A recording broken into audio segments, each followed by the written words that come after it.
और अब आपको बताता हूं कर्नाटक में कांग्रेस की नई मुसीबत के बारे में। कर्नाटक में कांग्रेस की सरकार के गठन को सिर्फ 5 दिन हुए हैं, लेकिन तमाम नेताओं और संगठनों ने सिद्धरामैया की सरकार पर बीजेपी के जमाने में लिए गए फैसलों को वापस लेने का दबाव बनाना शुरू कर दिया। अब हिजाब पर पाबंदी, गौहत्या कानून और एंटी कन्वर्जन बिल को वापस लेने की मांग शुरू हो गई है।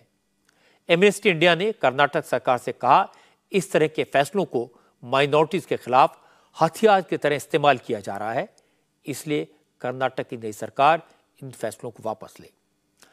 असदुद्दीन ओवैसी ने भी कहा है कि बीजेपी की सरकार ने हिजाब पर जो बैन लगाया था वो संविधान के खिलाफ है। सिद्धरामैया ने संविधान की शपथ ली है, इसलिए उन्हें संविधान की शपथ निभानी चाहिए। हिजाब पर लगा बैन हटाना चाहिए। हम शुरू से इस बात का डिमांड कर रहे हैं कि हिजाब बैन अनकॉन्स्टिट्यूशनल है। जो बीजेपी की सरकार ने किया था वो आर्टिकल 29 राइट टू कल्चर का ब्लेटेंट वायलेशन है, ग्रॉस वायलेशन है। ये हम शुरू से कह रहे हैं।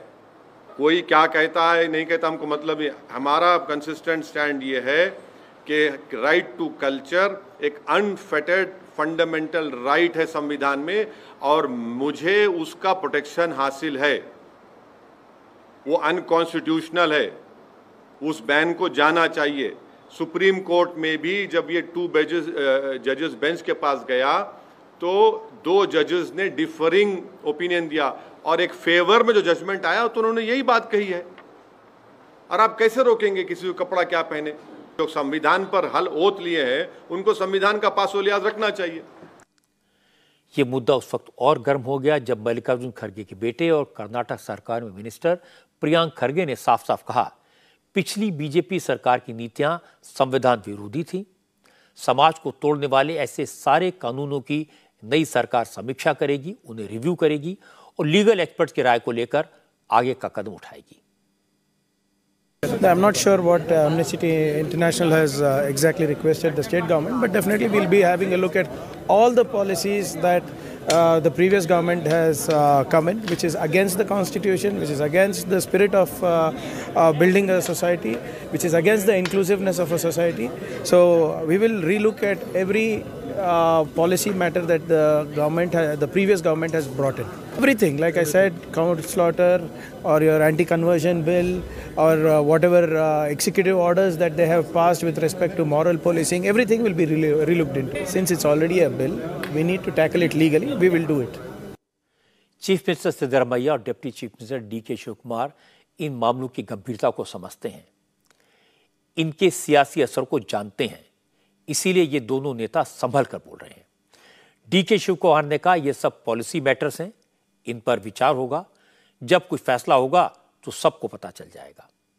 सिद्धरामैया ने भी हिजाब पर बैन हटाने के सवाल पर कुछ नहीं कहा, लेकिन यह जरूर साफ कर दिया कि उन्होंने पुलिस अफसरों को निर्देश दिए हैं कि मॉरल पुलिसिंग की कोशिश करने वालों के खिलाफ सख्त कार्रवाई करें।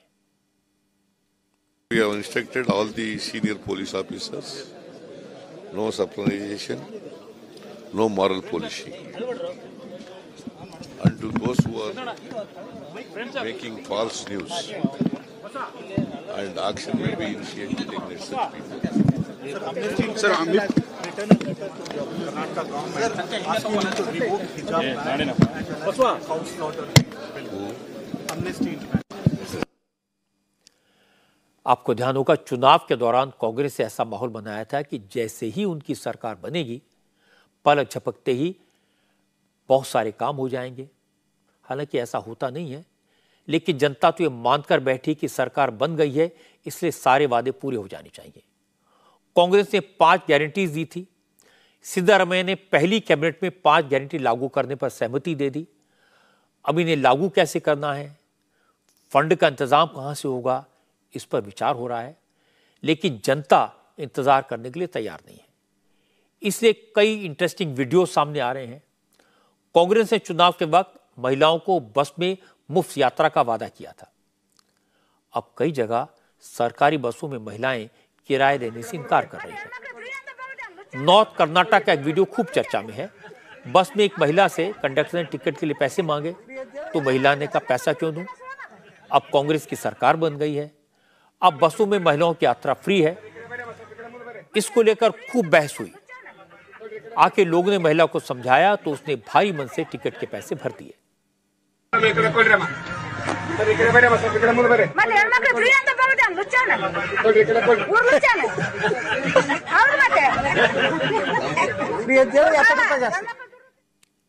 इसी तरह की वीडियो चित्रदुर्ग से आया है, जहां एक गांव में लोग बिजली का बिल भरने को तैयार नहीं हुए। कांग्रेस ने 200 यूनिट तक मुफ्त बिजली की गारंटी दी है, इसलिए गांव में जब इलेक्ट्रिसिटी डिपार्टमेंट का कर्मचारी बिजली का बिल लेने पहुंचा तो लोगों ने उससे झगड़ा शुरू कर दिया। गांव वालों ने कहा अब तो कांग्रेस की सरकार बन गई है, 200 यूनिट बिजली का बिल माफ है, तो पैसा क्यों दें? अगर पैसे लेने हैं तो सरकार से जाकर लो।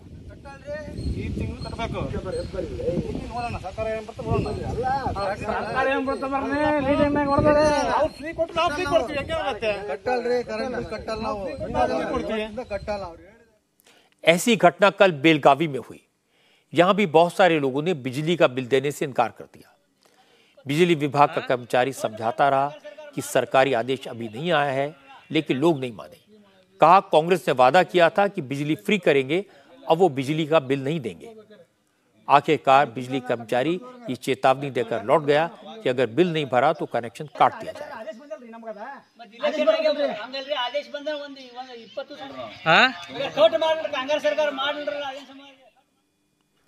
अब ये पब्लिक है, पब्लिक को तो लगता है कि सरकार बनते ही वो सब लागू हो जाना चाहिए जिसका वादा चुनाव के दौरान किया गया, लेकिन ये प्रैक्टिकल नहीं है।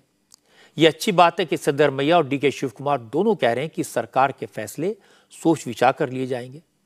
सरकार अभी भी बनी है, मुझे लगता है लोगों को थोड़ा धैर्य रखना चाहिए। इंडिया टीवी हर वक्त हर जगह डाउनलोड करने के लिए सर्च करें India TV news Google play store या ऐप स्टोर पर।